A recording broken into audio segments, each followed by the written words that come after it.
Masalahnya kenapa kok susah mendapat jodoh? Nah, ini disebabkan karena dua hal. Tidak ada ketertarikan. Mau Anda se-good looking apapun, mau Anda sekaya apapun, kalau aura jodohnya nggak ada, daya tariknya nggak ada.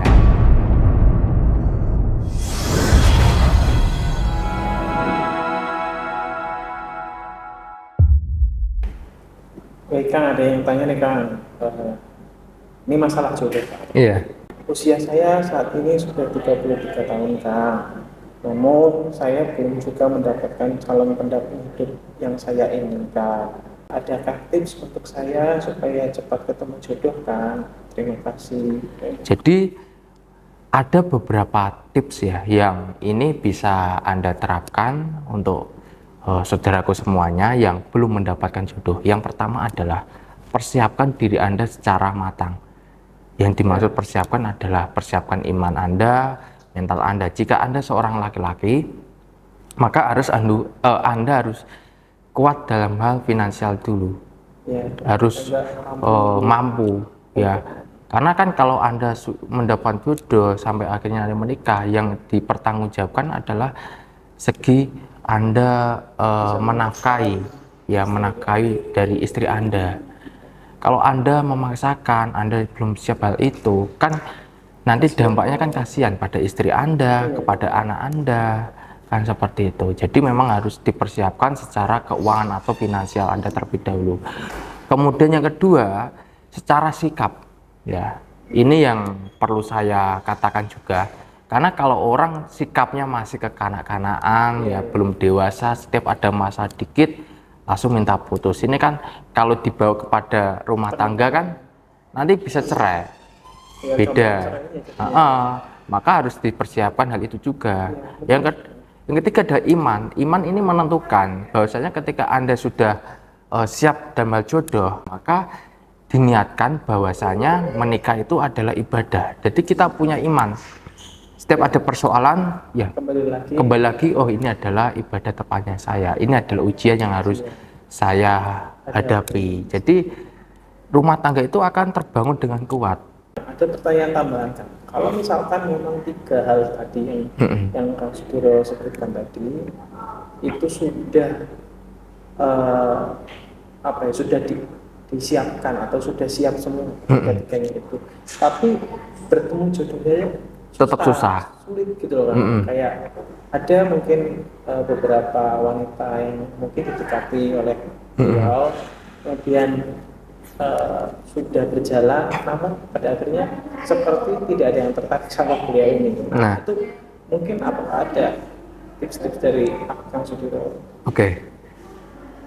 Ini juga terjadi pada salah satu klien saya, di mana secara finansial, secara pekerjaan dia cukup bagus, dia berada di salah satu perusahaan yang besar ada di Indonesia.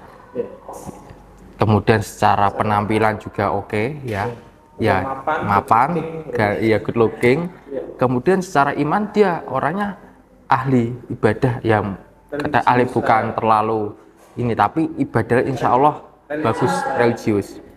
Tapi permasalahannya kenapa kok susah mendapat jodoh? Nah, ini disebabkan karena dua hal. Dua hal ini adalah, yang pertama, secara aura jodohnya ini tertutup. Yang kedua, karena adanya sihir penghalang jodoh atau sihir gantung jodoh.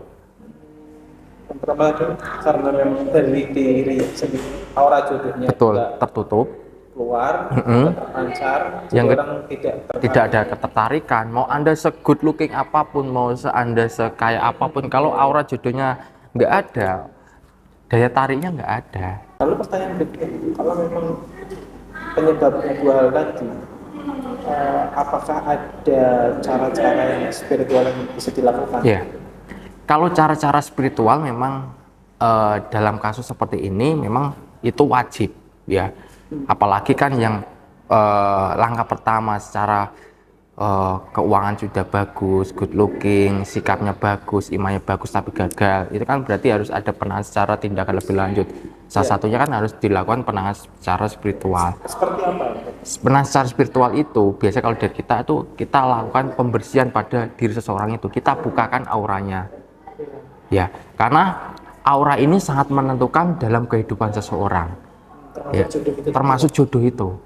Selama aura jodohnya ini masih tertutup, mau Anda usaha apapun akan selalu gagal. Ya misalkan Anda katakanlah dekat dengan seseorang, tapi nggak akan lama. Iya. Gitu. Jadi yang langkah pertama adalah kita lakukan buka aura. Terutama adalah aura jodohnya orang tersebut. Nah, kemudian kalau misalnya masalah yang kedua sihir, nah, kemudian yang kedua karena adanya sihir penghalang jodoh, itu juga kita lakukan yang namanya pembersihan. Karena yang namanya sihir penghalang jodoh ini kan tentunya adanya sihir, berarti adanya orang yang nggak suka. Iya. Nggak mungkin sihir itu datang sendirinya, pasti ada sebabnya. Sebabnya kenapa? Yang pertama mungkin dulu ya, ini kebanyakan yang terjadi adalah dulu ketika Anda dekat dengan seseorang, mungkin Anda nggak sengaja atau nggak sadar pernah melukai secara perasaannya, membuat kecewa, atau orang tersebut memang nggak suka lah dengan Anda. Berarti memang berawal dari ada orang yang sakit Ada orang nggak sakit, betul. Itu memang faktor sebab yang paling banyak ya itu, karena ada orang yang tidak suka, sakit hati, akhirnya dia memiliki rasa dendam kan, saya buat nanti kamu susah jodoh gitu. Jadi tadi kalau misalkan yang bermasalah adalah aura jodohnya, Kita bukakan aura. Tapi kalau misalkan penyebabnya adalah sihir, Kita bersihkan energi negatif di dalam dirinya. Nanti kita pulihkan ya mahabbah dalam dirinya. Mahabbah ini kan perasaan yang muncul, rasa cinta, rasa suka. Jadi orang melihat itu, oh kayak ada bawaannya suka, ketertarikan seperti itu. Jadi memang dalam penanganan spiritual itu ada prosesnya, nggak begitu instan itu, nggak. Memang harus ada tahapnya, ada prosedurnya juga. Seperti itu, Pak. kalau misalkan memang berarti hal-hal seperti ini harus konsultasi dulu ya?